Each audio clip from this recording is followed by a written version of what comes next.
روزے کی جو ٹائمنگز ہیں یعنی سحری اور افطاری کی، یہ بھی اکثر لوگ پوچھ رہے ہوتے ہیں کہ ہم نے اذان کو فالو کرنا ہے یا ٹائمنگ کو فالو کرنا ہے. بھائی آپ نے ٹائم کو فالو کرنا ہے. اذان جو ہے وہ سحری اور افطاری کے لیے نہیں دی جاتی. اذان دی جاتی ہے آج کے دور میں اس لیے کہ نماز کے لیے آپ کو انفارم کیا جائے. وہ بھی خیر ہم گھڑیوں سے معاملہ چلا سکتے ہیں لیکن وہ شعار اسلام میں سے ہے، اسے ہم چینج نہیں کر سکتے. اس لیے اذانیں تو ساری کی اذانیں بھی 15 منٹ تک ہوتی رہتی ہیں اور لوگ اس دوران کھاتے پیتے رہتے ہیں. تو اس طرح تو روزہ نہیں ہوگا بھائی. اگر آپ کا ٹائم ٹیبل بتا رہا ہے کہ آج 5:10 پہ ختم سحری ہے تو بس آپ نے 5:09 پہ ہی کھانا پینا بند کر دینا ہے اپنے علاقے کے مطابق. اذان کا تو کوئی تعلق ہی نہیں ہے. بعض اوقات مساجد کے اندر گھڑیاں سٹینڈرڈ ٹائم پہ نہیں ہوتی ہیں، ان کو بھی 5:10 کا پتہ ہے لیکن 3 منٹ گھڑی پیچھے ہے تو ظاہر ہے وہ تو جا کے 5:13 پہ اذان دیں گے اور آپ اذان کے اوپر لائک کریں گے. لہٰذا آج کے دور میں تو یہ مسئلہ اس طریقے سے نہیں ہونا چاہیے. پلس افطار کے وقت بھی گھڑیوں کی ٹائمنگ کا فرق ہوتا ہے اور پھر کچھ زدہ معاملات بھی چل رہے ہوتے ہیں. ہم نے تو اپنے جیلم شہر میں دیکھا ہے کہ بالکل صحیح ٹائم پہ اذان دے رہے ہوتے ہیں اہل حدیث. جیسے ہی رمضان شروع ہوتا ہے 5 منٹ پہلے اذان دینا شروع کر دیتے ہیں، جی بھی جلدی افطار کرنا ہے. بھائی وقت سے پہلے تو افطار نہیں کرنا. لہٰذا پہلا شرعی مسئلہ یہ ہے کہ آپ لوگوں کے پاس ٹائم ٹیبل بھی موجود ہے، گھڑی سٹینڈرڈ ٹائم ہونی چاہیے. ایپس ہیں تو ان کے ذریعے آپ دیکھ لیں، اس میں بھی جو کراچی یونیورسٹی والوں کی کیلکولیشن ہے ٹوائلائٹس کے پوائنٹ آف ویو سے وہ بہترین ہے، اس کو آپ فالو کریں. اور اپنی جو مساجد کے اندر ڈیجیٹل واچ ہیں ان کو وہ شافعی ٹائم کے اوپر آپ رکھ لیں. ویسے تو حنفی اور شافعی ٹائم میں فجر اور مغرب کا فرق نہیں ہے، وہ صرف عصر کا فرق آتا ہے، لیکن چلیں وہ آپ اس کو اس پہ سیٹ کر لیں اور اس کو آپ نے فالو کرنا ہے. 5 منٹ پہلے ہی روزہ بند کر دیں. اسی طریقے سے کھولنا ہے تو جب تک وہ ٹائم پورا نہ ہو جائے روزہ نہیں کھولنا، ادروائز آپ کا روزہ سرے سے نہیں ہوگا. یہ ایک کریٹیکل مسئلہ ہے. باقی قرآن حکیم میں جو میں نے آپ کو بتایا رکوع نمبر 23 آیت نمبر 183 سے 188 اس میں بھی آیا ہے کہ آپ نے روزے کو سٹارٹ کرنا ہے طلوع فجر سے لے کر رات ہونے تک. اور رات کی ڈیفینیشن شریعت میں غروب آفتاب ہے. رات کے لیے یہ ضروری نہیں کہ بالکل سیاہ ہو جائے، نہیں، جیسے ہی سورج غروب ہوگا رات کا وقت شروع ہو جائے گا. مسئلہ نمبر 2، اذان کے دوران کھانا پینا. تو بھائی یہ جو اذان کے دوران کھانا پینا ہے یہ ایک سنن ابی داؤد کی حدیث تھی جسے مس یوز کیا لوگوں نے.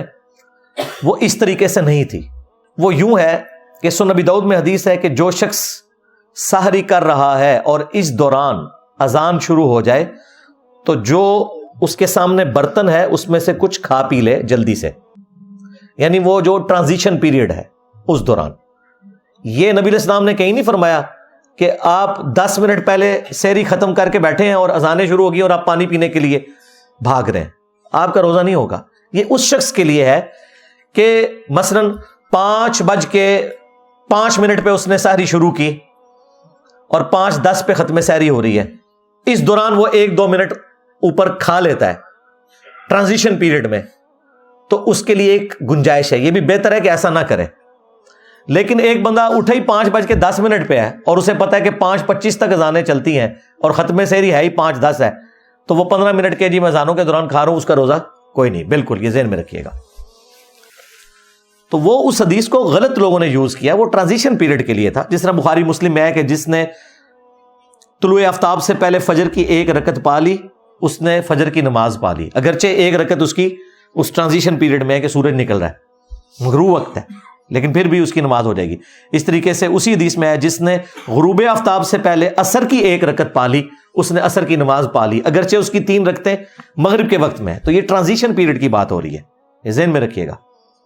اور یہ بھی اس شخص کے لیے ہے جو شخص اس سے پہلے سحری شروع کر چکا تھا، کسی مجبوری کی وجہ سے وہ لیٹ اٹھا تھا. لیکن اگر کوئی شخص اٹھے ہی ایسے وقت میں ہے کہ ختم سحری ہو چکی ہے، اس کے لیے یہ نہیں ہے، یہ ذہن میں رکھیے گا. اس کی مرضی ہے، ٹھیک ہے، وہ 8 پیرا روزہ رکھنا چاہتا ہے رکھ لے، ادر وائز چھوڑنا چاہتا ہے چھوڑ دے، بعد میں ایک روزے کی قضا دے دے اگر اسے یہ خدشہ ہے کہ میں کھائے پیے بغیر روزہ چلا نہیں سکوں گا. بخاری مسلم میں حدیث ہے کہ جب حضرت بلال اذان دیں تو تم کھانا پینا ترک نہ کرو، کیونکہ وہ لوگوں کو اٹھانے کے لیے اذان دیتے ہیں، اور جب عبداللہ ابن ام مکتوم اذان دیں تو تم فوراً کھانا پینا ترک کر دو، کیونکہ وہ ایک نابینا شخص ہیں، جب تک انہیں کوئی یہ نہ بتائے کہ طلوع فجر ہو چکی ہے، یعنی ختم سحری کا وقت ہو گیا ہے، اس وقت تک وہ اذان نہیں دیتے، تو جیسے ہی وہ اذان دیں فوراً کھانا پینا چھوڑ دو۔